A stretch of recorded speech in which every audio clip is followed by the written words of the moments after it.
ඔබ දැනටමත් මේ කණ්ණාඩියක් පාවිච්චි කරන කෙනෙක්ද? එහෙම නැත්නම් ඉදිරියේදී භාවිතා කරන්න බලාපොරොත්තු වෙන කෙනෙක්ද? ගොඩක් දෙනෙක් කණ්ණාඩි පාවිච්චි කරන්න කැමති නැති වුණාට ඒක එහෙම නොවෙනවා කියලා කියන උදාහරණයකට එක්ක කණ්ණාඩියක් පාවිච්චි කරනව වෙනුවට අපිට ඒ වෙනුවට ගන්න පුළුවන් වෙනත් විකල්ප 7ක් ගැන මේ වීඩියෝ එකේදී අපි අද කතා කරමු. වෙනද වගේම මගේ සායනයේට ඊළඟට ඇස් බලන ඉන්න කෙනාගේ නම බැලුවාම ඔහු මහාචාර්යවරයෙක්. රාත්‍රියේට වාහන දහවණය කරනකොට ඔහුට ඇති වෙලා තියෙන අපහසුතාවය නිසා තමයි ඇස් පරීක්ෂා කරන්න ඇවිල්ලා තිබුණේ. සම්පූර්ණ ඇස් පරීක්ෂා කිරීමකදී පස්සේ ඔහුගේ දුර පෙනීම ටිකක් අඩු වෙලා තියෙන බවත් ඒකට හේතුව හැටියට ඇහි සුද හැදීම ආරම්භ වෙලා තියෙනවා කියලා තමයි අපි හොයාගත්තේ. ඉස්කෝලේ යන කාලේ ඉඳලම ටිකක් ඝනකම කණ්ණාඩියක් පාවිච්චි කරපු නිසාත් මගේ පැහැදිලි කිරීමත් ඔහුට ලැබෙන තියෙන වාසිත් ගැන සලකලා මම ඔහුට යෝජනා කරා ශල්‍ය කර්මයක් කළා ඇහැට කාචයක් බද්ධ කරමු කියලා. මගේ යෝජනාවට එකතු වෙලා හඳුන්වලා දීපු අක්ෂය ශල්‍ය වෛද්‍යවරුන් කීප දෙනෙක් අතරින් ඔහු තෝරාගත්ත කෙනෙක් ළඟට ගිහිලා ඇස් දෙකම ඔපරේෂන් කරා. ඔපරේෂන් එකෙන් පස්සේ ඊට සතුටින් ඇස් පරීක්ෂාවට ආපු එයාට ඊටමත්ම හොඳින් කණ්ණාඩියක් නැතුව දුර පෙනීමේ හැකියාව ලැබිලා තිබුණා. ඔහුට අවශ්‍යතාවය තිබුණේ ළඟ බලන්න කණ්ණාඩියක් පාවිච්චි කිරීම පමණයි. ඒ නිසා මම ඔහුට යෝජනා කරා ළඟ බැලීමට පමණක් කණ්ණාඩි දාන්න කියලා. නෑ මට හැමතිස්සෙම පාවිච්චි කරන්න විදියට කණ්ණාඩියක් හදලා දෙන්න කියලා තමයි ඔහු යෝජනා කරේ. මම ඇහුවා ඇයි සර් ඒක එහෙම වෙන්න හේතුව ඇයි කියලා. ඔහු කිව්වා මේ වගේ කණ්ණාඩියක් නැති වුණොත් එහෙම විශ්වවිද්‍යාල ළමයි මාව අඳුර ගන්න එකක් නැහැ කියලා. ඉතින් ඔබට තේරෙනවානේ කණ්ණාඩි භාවිතා කරන්න ගොඩක් දෙනෙක් අකමැති වුණාට ඒක පාවිච්චි කරන්න සිද්ධ වෙන අවස්ථාත් තියෙනවා. කවුරු කොහොම කිව්වත් ඔබ දැනට කණ්ණාඩියක් පාවිච්චි කරත් නැතත් ඇහැ ඇතුළට ආලෝකයේ නාභිගත කිරීමේ අඩුපාඩු තියෙනවා නම් ඒ කියන්නේ ඔබට පේන්නේ නැත්නම් ඒක හරි ගස්සන්න තියෙන මූලිකම ක්‍රමය තමයි ඇස් කණ්ණාඩි වලක් භාවිතා කරන එක. මේ වගේ තත්වයන් ඇති වෙන්න බලපාලා තියෙන මූලික කාරණු අපි අපේ භාෂාවෙන් හඳුන්වනවා මයෝපියා, හයිපර්මෙට්‍රෝපියා, ඇස්ටිග්මැටිසම්, ඒ වගේම ප්‍රෙස්බයෝපියා කියලා කියන තත්වයක් නිසා තමයි මේ නාභිගත කිරීමේ අඩුපාඩු ඇහැ ඇතුලේ ඇති වෙන්නේ. එහෙමනම් කණ්ණාඩියක් භාවිතා නොකර මේ වෙනුවට අපිට ගන්න පුළුවන් විකල්ප මොනවද කියලා අපි ඊළඟට බලමු. ඉතින් ඔබ හොඳින් දන්නවා IN Vision කියලා කියන මේ නාලිකාව මගින් ඔබේ ඇස් දෙකේ නිවැරදි පෙනුම ආරක්ෂා කරගන්න අවශ්‍ය කරන නූතන විද්‍යාත්මක දැනුම තමයි රැගෙන එන්නේ. ඔබ තවමත් අපේ නාලිකාවත් එක්ක එකතු වෙලා නැත්නම් පල්ලෙහා තියෙන subscribe button එක ඔබලා අපේ නාලිකාවත් එක්ක එකතු වෙන්න කියලා අපි ඔබට ආරාධනා කරනවා. ඒ වගේම ඔබ දැනටමත් කණ්ණාඩි භාවිතා කරන කෙනෙක් නම් ඔබේ පවුල කෙනෙක් මේ වගේ තත්යකට යොමු වෙයි කියලා ඔබ හිතනවා නම් ඒකෙන් වළකින්න ඔබ දැනට අරගෙන තියෙන ක්‍රියාමාර්ග අනිත් අයගේ දැන ගැනීම සඳහා අප වෙතට කමෙන්ට් එකකින් යොමු කරන්න කියලා අපි ඔබට ආරාධනා කරනවා. මේ ක්‍රම 7 ගැන කතා කරගෙන යනකොට සමහර ක්‍රම తాවකාලිකව භාවිතා කරන්න පුළුවන් වගේම සමහර ක්‍රම ස්ථිරව භාවිතා කරලා ඇස් කණ්ණාඩියක් පාවිච්චි නොකර ඉන්න තත්ත්වයට පත් වෙන්නත් පුළුවන්.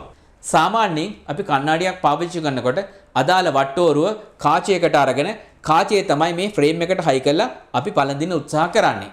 ඒ වෙනුවට අපිට කරන්න පුළුවන් දෙයක් තමයි මේ ප්‍රෙස්ක්‍රිප්ෂන් එක ඇහැ ඇතුළට අලවන සිවි කාචයකට අරගෙන ඒක ඇහැ ඇතුලේ අපිට අලවලා තියාගෙන පෙනුම ලබා ගන්න.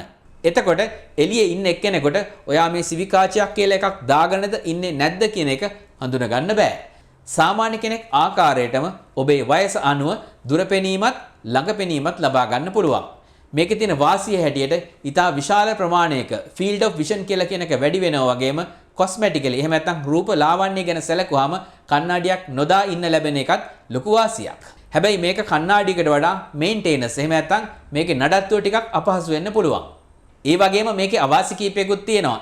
නඩත්තුවට වැඩිපුර අවධානයක් යොමු කරන්න ඕන, සනීප ආරක්ෂාව ගැන ටිකක් වැඩිපුර සැලකිල්ලක් දක්වන්න ඕන සිවි කාචයක් පාවිච්චි කරනවා නම්. දෙවෙනි ක්‍රමය තමයි ලේසර් කිරණයක් භාවිතා කරන ලැසික් කියලා කියන ශල්‍ය කර්මය. මේ ශල්‍ය කර්මය සිදු කර ගැනීමට ඊ타මත්ම කුඩා වට්ටෝරුවක් තියෙන අයට වගේම ඊ타මත්ම විශාල වට්ටෝරුවක් තියෙන අයටත් මේක සුදුසු නොවෙන්නත් පුළුවන්. වඩාත්ම මේ සුදුසුයි කියලා සැලකන්නේ වයස අවුරුදු 18ත් 40ත් අතර පිරිසට තමයි. ඒ වගේම මේ ශල්‍ය කර්මය සිදු කරගත්තට පස්සේ සමහරක් වෙලාවට වැඩිපුර කඳුළු ගලන ගතියක් වගේම රාත්‍රී කාලයේ වාහන දහවණය කරනකොට එළිය බැලීමේ අපහසුතාවයන් තියෙනවා කියලා මේක කරගත්ත අය සඳහන් කරනවා මට මුණ ගැහිලා තියෙනවා. එහෙම වෙන්නේ නැතුව මේ ශල්‍ය කර්මයේ ප්‍රතිඵල ඊටා ඉහළින් භුක්ති විඳින අයත් ඉන්නවා. මං කලින් සඳහන් කරා සමහර කරුණු මම මේ පැහැදිලි කරන ඒවා తాවකාලික විසඳුම්, තවත් සමහරක් විසඳුම් ස්ථිරයි කියලා. නමුත් తాවකාලික විසඳුම් භාවිතා කරන කට්ටියටත් ශල්‍ය කර්මයකට නොගොස් ස්ථිර විසඳුමක් ගන්න පුළුවන් ක්‍රම තියෙනවා. ඒක ගැන මම අවසානයේට කියන්නම්. නමුත් මේකට හොඳ දැනුවත් වීමක් වගේම කැපකිරීමකුත් කරන්න ඕන. එහෙම කරපු කට්ටිය මේකේ සාර්ථක ප්‍රතිඵල ලබාගෙන ඉන්නවා. මට මුණ ගැහිලා තියෙනවා. මුලින් අපි කතා කරේ తాවකාලික ක්‍රම දෙකක්නේ. ඊළඟට කතා කරන එක ස්ථිර විසඳුමක් ලබා ගන්න පුළුවන් ක්‍රමයක්.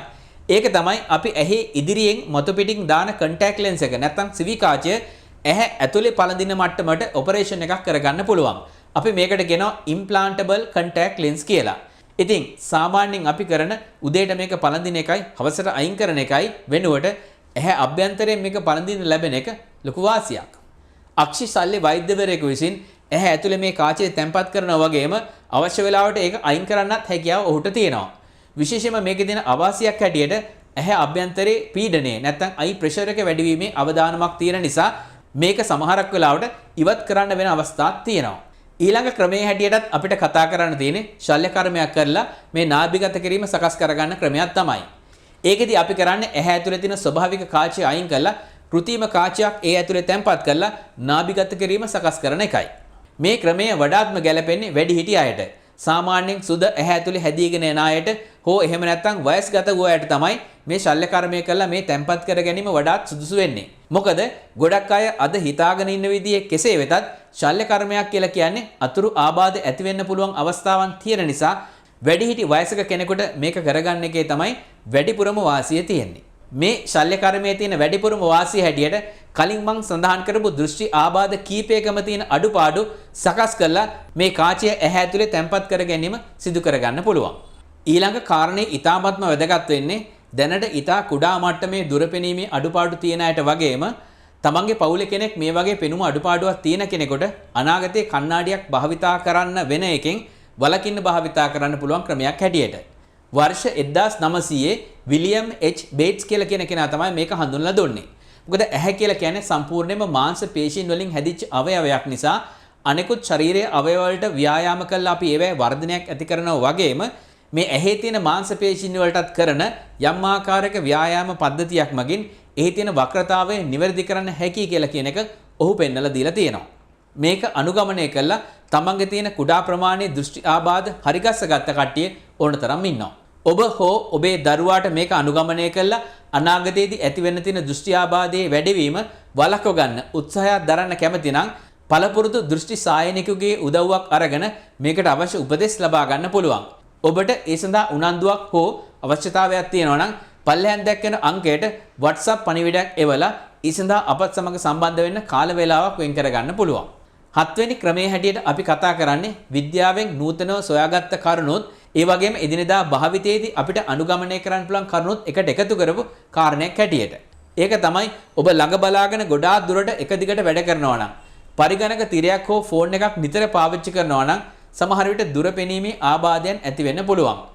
පසුගිය කොරෝනා සමයේදී මේ වගේ අවස්ථාවන් ඇති වෙච්ච එකට ඕනතරම් උදාහරණ අපිට මුණ ගැහිලා තියෙනවා. ඉතින් මේකෙන් වැළකීම සඳහා අපිට අනුගමනය කරන්න පුළුවන් ප්‍රධාන ක්‍රම කීපයක් තියෙනවා. පළවෙනි කාරණය තමයි හැමදෙනාම දැනගන්න ඕන 20-20-20 කියන රූල් එක. මීට කලින් වීඩියෝ කීපයකම අපි මේ ගැන කතා කරලා තියෙනවා. දෙවෙනි කාරණය තමයි විටමින් A, විටමින් C සහ සිංක් සහිත ආහාර නිතර තමන්ගේ ආහාරات එක්ක ලබා ගැනීමට උනන්දු වෙන එක. ඊළඟ කාරණය තමයි හැකිනම් උදේවරුේ විනාඩි කිහිපයක් S2 හිරු එළියට නිරාවරණය කරන එක. ඒ වගේම රාත්‍රී කාලේ හැකිතරම් ස්ක්‍රීන් එකත් එක්ක ගත කරන එක අඩු කරන එකත් අනාගතයේ පෙනීමේ ආබාධයක් ඇති වෙන තියෙන අවස්ථා අවම කරන්න හේතු වෙනවා. මේ කාරණේ යටතේ සඳහන් කරන්න ඕන තවත් වැදගත්ම කාරණයක් තමයි සාමාන්‍ය වර්ෂයකට වතාවක්වත් තමන්ගේ S2 පෙනුම පරීක්ෂාවක් සමගම සම්පූර්ණ අක්ෂි පරීක්ෂාවකට යොමු වෙන එක. ඉතින් මේ සඳහා වගකිය යුතු පළපුරුදු ඒ වගේම සුදුසුකම් ලත් දෘෂ්ටි සායනිකයෙක් වෙතට යොමු වෙලා හෝ අක්ෂි ශල්‍ය වෛද්‍යවරයෙක් වෙතට යොමු වෙලා මේක කරගන්න එක තමයි වඩාත්ම වැදගත් කාරණේ වෙන්නේ.